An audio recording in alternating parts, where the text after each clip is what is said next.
लोकसभा का 7वें चरण और झारखंड का चौथा चरण यानी कह सकते हैं कि देश में अंतिम चरण का चुनाव समाप्त हो गया है। लगभग ऐसे में कह सकते हैं कि बूथों पर अभी भी लोगों की भीड़ देखी जा रही है। 5 बजे से पहले जितने भी मतदाता मतदान करने के लिए पहुंचे हैं, झारखंड के कुछ इलाकों के बूथों में अभी भी मतदाता अपने मत का प्रयोग करते हुए नजर आ रहे हैं। ऐसे में कह सकते हैं कि 5 बजे के बाद एक बार फिर से बीजेपी ने झारखंड की 14 सीटों पर जीत का दावा किया है। देखिए, 7वें चरण की समाप्ति के पश्चात जो माहौल है और जिस तरह से मत प्रतिशत में बढ़ोतरी हुई है, तो निश्चित रूप से हम आश्वस्त हैं कि इस बार संथाल परगना की तीनों सीटों पर भारतीय जनता पार्टी के उम्मीदवार जीतेंगे, अच्छे मार्जिन के साथ जीतेंगे।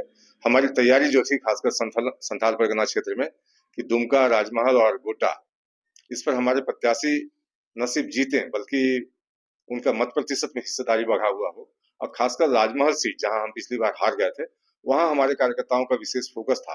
उनके समक्ष चुनौती भी थी उस क्षेत्र के कार्यकर्ताओं के समक्ष कि 12 सीटें तो हम जीत गए, लेकिन चाईबासा और जो राजमहल की जो कमी थी उसको किस तरह से पूरा करें, उस दिशा में कार्यकर्ताओं ने अच्छा काम किया, सराहनीय प्रयास किया है। हम आश्वस्त हैं कि उनको इसका पारितोषिक निश्चित रूप से 4 तारीख के मतगणना में मिलने जा रहा है। 19 की बात करेंगे तो उसमें 12 थे, इस बार क्या लगा 3 सीट पे है। देखिए, 12 14 में भी थे, 19 में भी थे। तो जो 2 सीटों की कमी रह गई थी 14 तक पहुंचने में, उसको लेकर हम प्रयास कर रहे थे। हमारे कार्यकर्ता, हमारे नेता, जो लोग नीति बनाते हैं, किस तरह से मतदाताओं तक पहुंचना है, किस तरह से विगत 10 वर्षों के कार्यकाल की बात उनको उन तक पहुंचानी है, ये सारा हमने किया। और आपने देखा होगा कि लाभार्थी संपर्क योजना हो या फिर गांव चलो अभियान हो, कार्यकर्ता घर घर जाकर मोदी सरकार की उपलब्धियों से उनको अवगत कराते रहे। तो बड़ा वर्ग है जो कि मोदी सरकार के कामकाज से खुश है।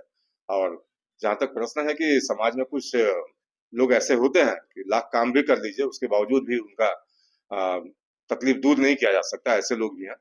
लेकिन वैसे लोगों को भी हम साथ लेकर चलने का प्रयास कर रहे हैं। प्रधानमंत्री ने जब कहा कि सबका साथ सबका विकास, तो कोई वंचित ना रहे, इसका हमने ख्याल रखा। और वैसे लोग आज महसूस करते होंगे कि हमने जो कहा वो करके दिखाया। संताल की बात करेंगे तो जेएमएम का गढ़ माना जाता है। ऐसे में इस बार चुनाव में क्या फैक्टर देखने को मिला। नहीं, गढ़ तो पहले भी था।